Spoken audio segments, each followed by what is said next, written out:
Okay, let's go now. Good evening, ladies and gentlemen. Raphses here. I'm back for this second stream of the day. Exceptionally, I'm very happy to be here. And as the title suggests, is my microphone on? Yeah. And as the title suggests, we will be picking up what I intended to do. Oh shit. So I just touched this as something on my headphones. And tonight we will be continuing where we left off last time on Warhammer 40k Space Marine, which was my intended plan when I first streamed today.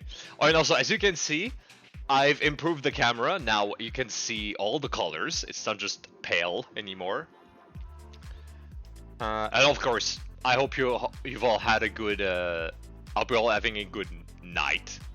I hope you're all having a good night. What else can I say? Before we start, I want to go back to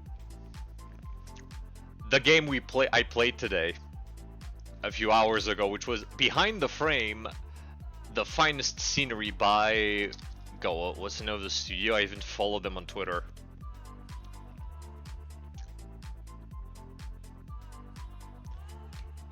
By by Silver Lining Studio. When I finished the game, I said that the way I interpreted the ending was that Ember was seeing like a young Ember from the past was somehow remembering events that would happen in the future, which involved her and Jack, the other artist. But I was completely wrong. What the actual ending shows is that the Ember you're playing as is a painted memory herself. She is a painting. That's why at the end of the game, right as she goes, right as the camera shows her from outside the window saying, "I will paint the most beautiful sceneries. What do you think, Jack?" And then it performs a transition, and then you're back to the museum with the old Ember staring at a portrait of herself with Jack signed at the bottom left corner. This shows that the Ember you've been playing as was a painting herself.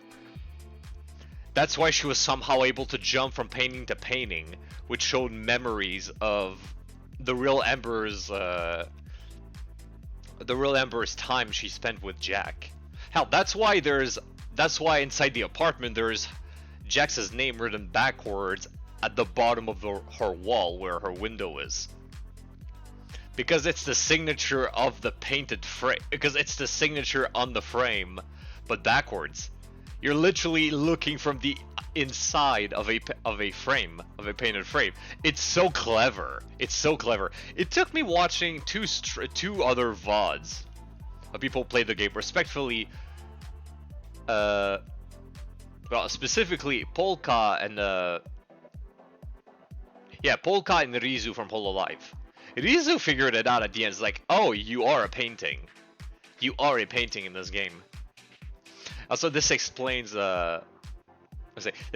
why somehow Ember doesn't recognize her own name, or why she always does the same actions, why she's always eating the same thing, why she does the same poses.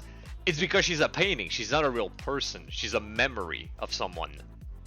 So that's why she could never send out like her application for the art gallery in New York, or why there are two Embers, a young one and an old one. It's not that they're communicating through different timelines. It's like she is just a memory of Ember who is younger that is painted by Jack. Hell, that's why when you discover that Ember is actually an old woman, that's why the painted Ember literally goes outside of her window and sees it outside. It's a museum because she's inside a frame herself, and the camera is literally a point of view of her looking at the real Ember. It's like the painting. It's the painting looking at the person. That's why the game is called Behind the Frame. It's so clever. And finally, I think this is gonna be my last point before we move on to the game. That's why her neighbor is an elderly version of Jack. That's living on the apartment in the front of her. Technically, he's not living in an apartment. It's just that she's looking at Jack from outside of her frame. But because from that memory, they were both neighbors.